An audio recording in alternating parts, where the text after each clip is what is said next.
Lately, I've been talking about avoidance and all the ways that it can harm us, how it can be part of mental disorders or mental dysfunction, but can avoidance ever be healthy? You would think that after all the videos that I've done on why avoidance is not good for you, that the answer to that is clearly no, but I don't think that's true actually. I think avoidance can definitely be healthy. Now before I get into this, I do have to say that healthy is a judgment word. It's a word that encompasses the way we feel about something.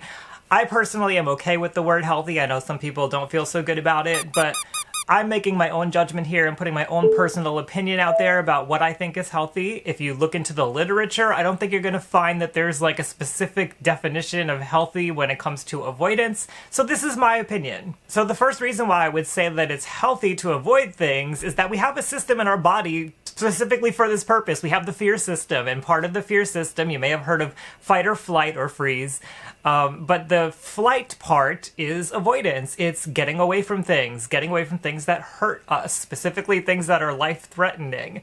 And I think in situations, I think we can all agree, I hope we can all agree that in situations where your life is being threatened, it's probably a good thing to get away from those. It's a good thing to avoid them. There's a reason why we have this system in our body, and it's our body's way of taking care of us and making sure that we survive. But I am going to put a little caveat on that, and I'm probably going to do that throughout this video because I think we can't just talk about whether something's healthy without also giving examples of when it's not healthy. So there are times when our life may be threatened, or maybe we believe our life is threatened when it's actually not being threatened, and avoidance would be inappropriate. So let's say our life is being threatened, we're under constant threat. Let's say, like, you know, let's go back to the jungle, I guess, and there's a lion circling around us, and we think maybe we can avoid it, we can just like wait it out or walk away, but it's clear that that lion's not going away. At some point, the avoidance is harmful because we're giving the lion the opportunity to find us and to harm us. So probably the best thing that we can do is either fight back, or we can still try to avoid it, run away, but instead of just like hunkering down and hiding, maybe it would be better to find a way out of there, to strategize like how can we get up in a tree, get away as fast as we can. Because if we just hunker down and avoid it, eventually our system, our body is going to need food, it's going to need water, and it's not going to be able to survive that situation for too long. It's going to fatigue, and it's going to make it harder to escape the lion if we really need to. Now, I don't think that it has to be your life is being threatened, like it's that serious that, you know, it has to be life-threatening for it to be okay to avoid things. I do think that, you know, if somebody's just being harmful to you, whether that's physically harmful, emotionally, psychologically, whatever, I do think that there are situations when it's appropriate to just ignore it, you know? It's okay when somebody has clearly shown you a pattern of harming you over and over again, and you've set down boundaries and you've let them know how you feel, and they just don't seem to respect it, to eventually just enforce the boundary and say, you know what, I told you, if you keep doing this, I don't want to be around you anymore. So this is what I'm doing. I'm avoiding it. And I don't even think that's avoiding once you get to that point, because you've communicated things. But there are times when maybe it's not appropriate to communicate. Like somebody has shown that they are so dangerous or so disrespectful that you know, and you got to be careful here. You don't want to just assume that you know, but you know, sometimes you just know that somebody's not going to respect when you communicate to them. So it may just be appropriate to avoid them, stop talking to them, get away from them. I know that that's ghosting, and I know it's frowned upon usually. It is very hurtful usually to the person who's receiving it. But if they've been hurting you over and over and over again, and they're not listening to anything you're saying, there's only so many things you can do. And I think in those cases, then avoidance may be appropriate and healthy. I really do have to emphasize here, though, the importance of communicating how you feel to the other person and letting them know that if they continue that behavior, that's going to be the consequence. Because if you don't do that, you know, I get when somebody is just so harmful and so hurtful that, you know, that seems like it's impossible.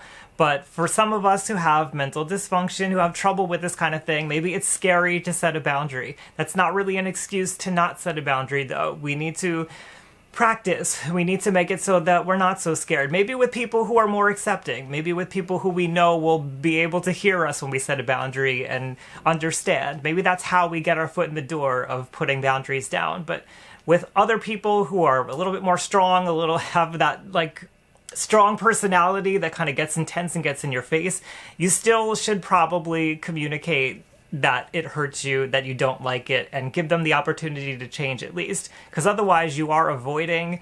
And one of the ways that we would think about avoidance not being healthy in terms of the DSM anyway, the Diagnostic and Statistical Manual of Mental Disorders, which is what the therapists use to look at whether somebody has a problem or not, is whether it's impairing your life functioning. So relationships is one of those major areas where some kind of psychological problem can interfere. And if you're not able to communicate and have those boundaries, that would be an impairment, and that would mean that it's not healthy, and I agree with that. You know, another time that I think that avoidance might be appropriate, although I don't know if it's really right to call it avoidance, but, you know, I'm just throwing some scenarios out here for you to think about.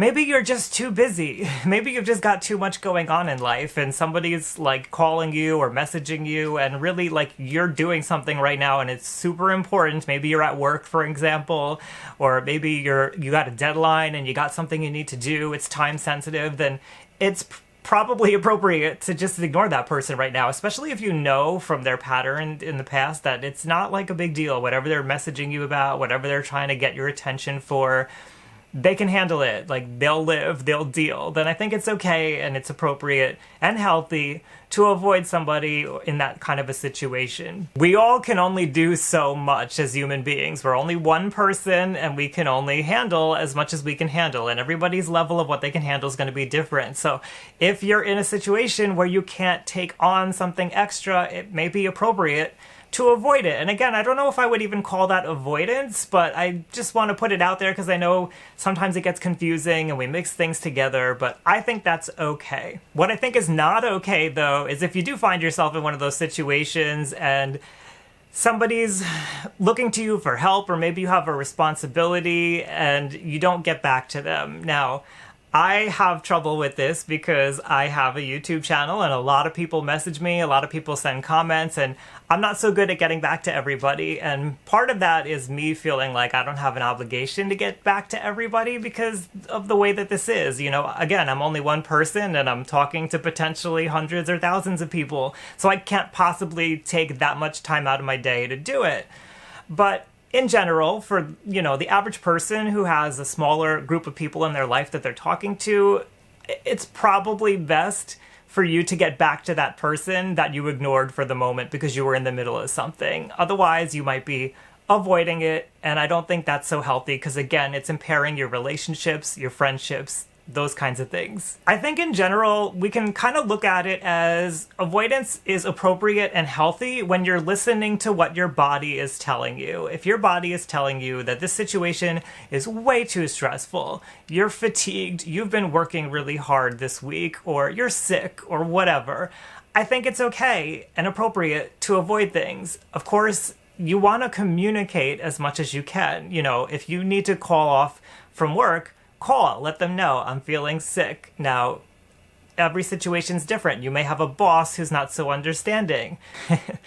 I get it. I've been there. It sucks, but you should still try to communicate with them and not just avoid it altogether and not show up. And I just wanted to bring that up because I wanted to give an example how it could affect your work and not just relationships. I do want to say that nobody is 100% perfectly healthy, myself included. You know, I hope I don't look like I have it all together here, but I may look like I have it all together because I do so many videos on mental health, but that's totally not true. I have bad behavior, I mess things up all the time, so it's okay to slip up. It's okay to avoid things every now and then. It's okay to not be perfect. There's nobody like measuring you here to see if you're doing it right. It's okay if you mess up. One more thing I do think that I should add, though, is that sometimes we listen to our body, and our body is more afraid of things than it probably should be. You know, if you're afraid of something small on the ground that's obviously not going to harm you, that you've never encountered before, but you know just from other things that you've experienced that it's probably not going to hurt you, then your body's responding in a way that's not so normal, shall we say. It's not the way that most people would respond, and so we should consider that, and we should work on recalibrating our body and recalibrating the fear system that's probably involved and getting it to a place where things like that are not something that we avoid. Because if our body is avoiding things that are not harmful, I would say that's not healthy. In general, though, I say listen to your body. And if you're not sure about whether that your behavior is appropriate or good or whatever, then go ahead and see a therapist. A therapist is going to know way better than even I could know. If you can't see a therapist, it's not perfect, but ask around. Ask your friends, ask colleagues, ask whoever's around, ask somebody on the internet, just so you have different opinions and you can kind of gauge where you sit with everything. But what do you think about all of this? Do you think that avoidance can be healthy? Do you agree with the way that I look at it? Do you like the word healthy? I want to know what your thoughts are. Leave those down below in the comments.